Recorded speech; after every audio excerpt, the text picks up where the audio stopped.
Okay. Heroin is the example of conductometric titration indicator, spectrophotometric titration indicator,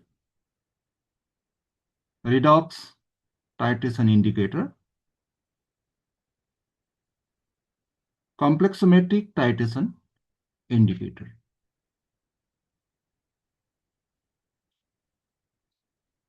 Heroin is a classic example of a redox indicator used in oxidation reduction titration. It changes color sharply from bright red to pale blue, depending on the potential of the solution. So, furan is the example of redox titration.